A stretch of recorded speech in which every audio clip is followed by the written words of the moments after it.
Well, the countdown continues to KTVB's 70th anniversary. In doing so, we've been dusting off the archives, specifically our Exploring Idaho program, which ran for 6 years in the 90s to encourage Idahoans to get out and explore our beautiful state. Well, several of those stories focused on Idaho's waterways, rivers, of which we have more than 107,000 miles across the Gem State. In the Hagerman Valley, there's a scenic spot of a water feature that feeds the Snake River, where back in 1994, you could take a boat tour to see the waterfalls of Thousand Springs. On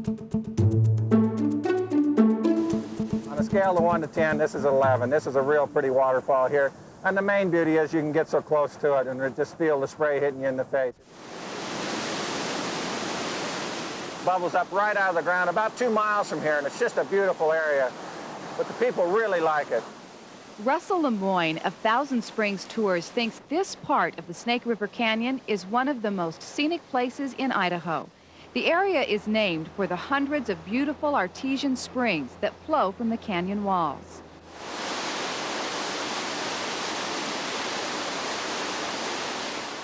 These sparkling cascades are all part of a giant underground reservoir that flows for hundreds of miles through the Snake River Plain. The ancient basaltic lava flows that dominate this landscape are porous and act like a gigantic sponge capturing surface water. The waters pool to form a huge aquifer deep in the lava, emerging again at the sheer walls of the Snake River Canyon as it cuts through the underground river. This giant freshwater aquifer is thought to be one of the largest in the world.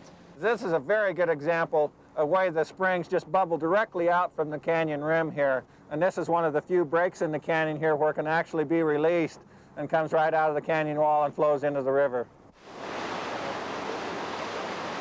This is another part of the Thousand Springs area. This kind of has what I call a New Zealand appearance, where it comes through the trees and the greenery right here. It's very beautiful.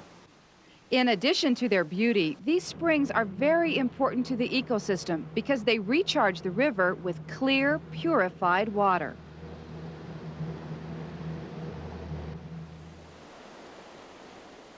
John Lemoyne was born and raised in this area, and he's concerned about the recent decrease in the amount of water flowing from the springs.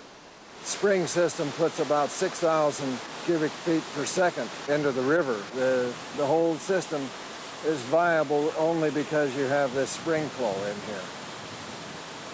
It's vital, not only for the people that depend on it, but everyone else downstream. You surely wouldn't want to see anything happen to it.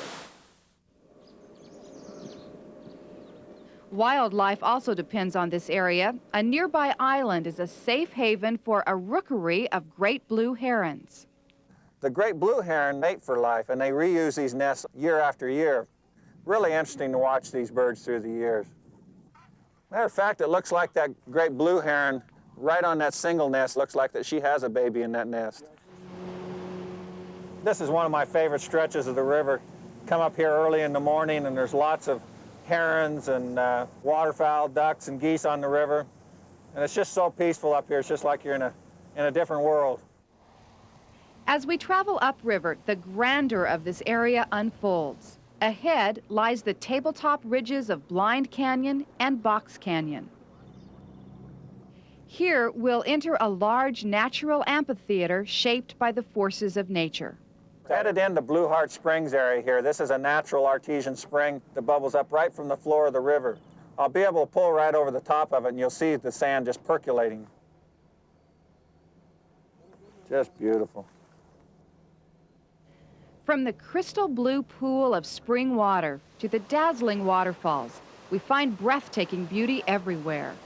Thousand Springs is a unique place where nature can be seen in all its glory. These cascading waters are a special gift for us all to enjoy.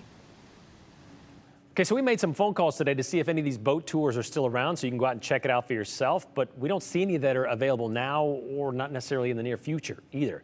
You can still go, though, and check out those waterfalls by yourself by visiting Thousand Springs State Park, or you can check out any of the other Idaho waterfalls on your own. There's Shoshone Falls, Lower and Upper Mesa Falls in eastern Idaho, Mesa Falls Scenic Byway through the Caribou-Targhee National Forest, all that stuff. Or Jump Creek, west of Boise, just to name a few of those.